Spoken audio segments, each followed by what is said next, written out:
Wow, where am I? I don't know where I am. It's your place. This isn't my place. It's not your place. This is Mark Ellis's place, but I'm not sitting with Mark Ellis. He's going to be in there a little bit later. This is Christian Harloff of Schmoes Know. We're going to be talking about our top 10 most wanted directors for a Star Wars movie. This is a dream list, and maybe even a possible list, like things that might tangibly happen. If you guys don't know who the Schmoes Know is, this is one of them. The other one's coming in later. Better looking one. The better looking one?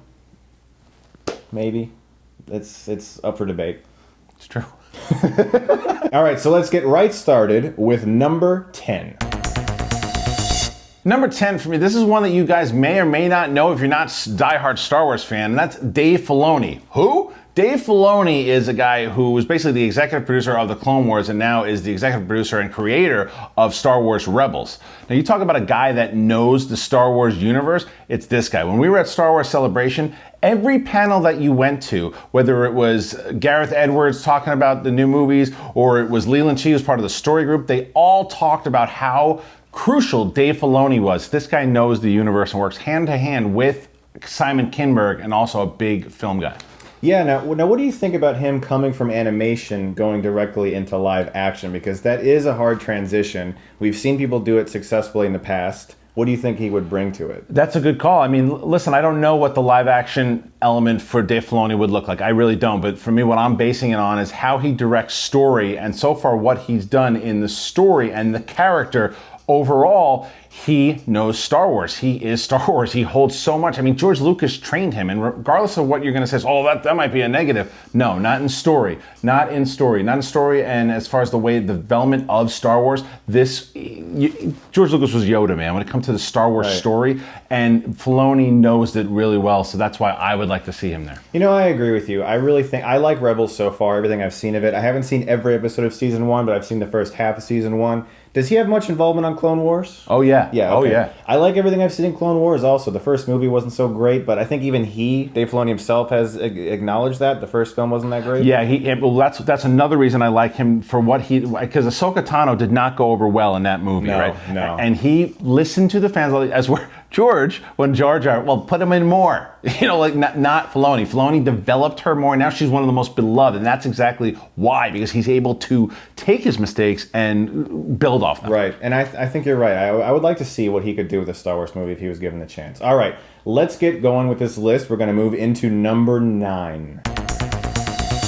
At number 9, we have Alex Garland. Now, you may have seen a film called Ex Machina. We both liked it. He liked it a little more than I did. He really understands sci-fi, and that was one of the best parts of that movie. It had a very brainy aspect of sci-fi. It was smart. There was more ideas than special effects. And even though there's always a lot of special effects in Star Wars movies, the parts about Star Wars that are most resonant with most people are the ideas. You know, the Force. What is the Force? It binds us all together. All these ideas that surround the galaxy of Star Wars. So I could see him doing a really good Star Wars movie. I totally agree with you there. I think that what Alex Garland brings to the table, when I saw Ex Machina, it actually reminded me a lot of THX 1138. Yeah. There were a lot of elements of that. And also, who did he work with?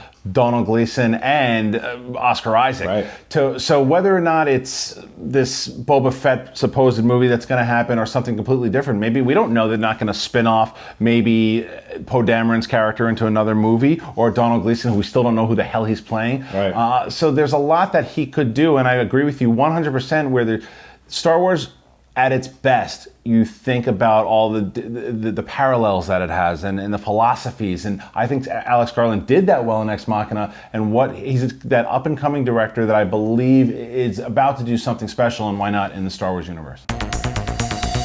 Well, for number 8, I had to bring in the better-looking one. I didn't want to tell Christian to his face. Who is that other guy? Yeah. At number 8, we have Christopher Nolan. Now, Christopher Nolan's a guy that, look, he made Interstellar. Not everybody loved it like they hoped they would, but it was a fantastic feat in filmmaking. Plus, this guy knows a little bit about helming a popular franchise and spinning it into gold.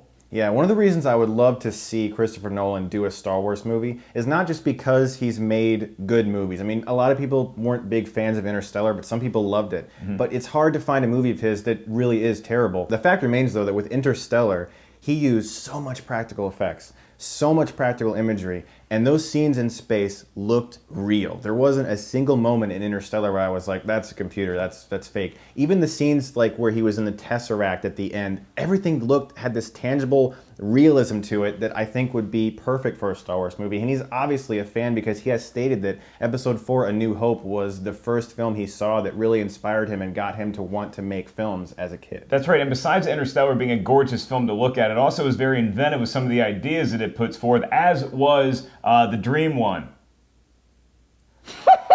What's the name of the dream one? Inception. Inception, yeah. We'll just call that movie Bwom. Yeah. And even in Inception, he shows them things that we've never seen before. Plus, I mean, again, the guy brought back Batman from nothing. So imagine what he could do with Star Wars, a franchise that already seems to have its footing back under him. He's also a superstar director, where, as Christian pointed out, sometimes if you're making a film in the Star Wars universe that the lore isn't as well known, like an Old Republic film or something like that, he alone puts butts in the seat. So if you hear Christopher Nolan is attached to a Star Wars project, it'll get people excited.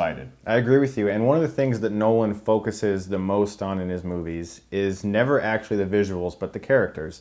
Even with Interstellar, say what you want about it, the focus in that movie was 100% on the characters, the father-daughter relationship. Even in Inception, it was always something was going on in the back of the action that was important to these characters. And the reason Batman was so great again is because they focused on the villains, they focused on the heroes, and they made these real, tangible, likable people that felt like they existed. And what do we love about Star Wars? The characters. Well, speaking of Inception, let's get Christian back from his nap. Good riddance. Okay, so moving on to number 7.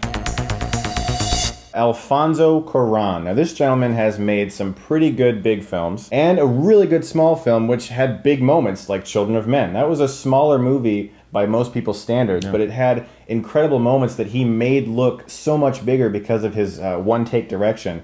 A lot of Harry Potter fans, as you mentioned earlier, we were talking, don't really like the third Harry Potter film. I did, though, and I thought it was a really well-directed movie. And, of course, Gravity, a movie that took place almost entirely in space. So the guy understands how to make space look good, and I think he could really do that with a Star Wars movie. The third Harry Potter, and I know, but I love it. It's actually one of my favorites of the series, and I loved what Cuarón did it. And I actually like one of his smaller films, Y Tu Mamá También, which I think that what he does so well is characters, and you're right, in Gravity, he showed that he's really good with visuals. Yeah. And I think that Children of Men was a blend of both of those. I think that that's what you need in Star Wars, is someone that's going to take these characters and develop some brand new characters to whether or not maybe because what we do know is we don't want to keep spinning off into, well, there's a young Han Solo movie, there's Boba Fett. We're going to get brand new characters eventually, and who better to develop brand new characters than Alfonso Cuarón? That's a good possibility to have that guy furthering the Star Wars lore, so I'm all for it.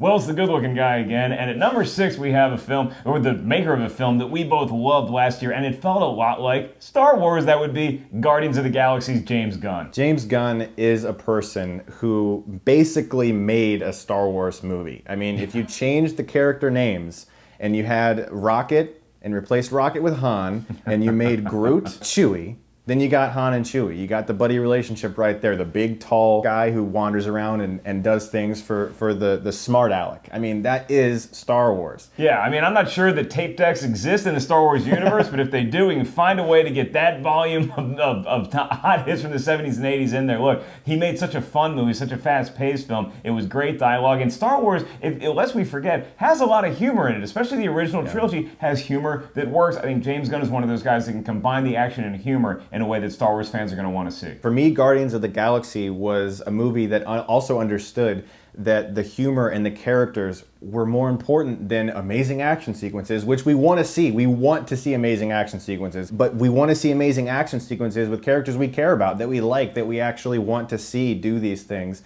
And James Gunn writes great characters. He writes great dialogue, and a Star Wars movie needs that. And I would love to see him do maybe an anthology film or whatever else Lucasfilm has up their sleeve. I would just love to see James Gunn involved with that in some way. Well, speaking of characters doing things we want them to see, Chris and I both are really excited we got to be on your channel for this 10 through 6 list of directors we want to see in Star Wars. And I was very happy to have you guys here. If you guys don't know who the Schmoes Know are, you probably do. They run a great YouTube channel, movie reviews, interviews. They do a podcast every Thursday. These guys are also really nice guys. They're my pals, and I enjoy doing videos with them. So definitely check out their channel for the remainder of this list and give them a subscription if you'd like to. And thank you so much, as always, for watching, guys. And if you like this, you can click right here and get Stuckmanized.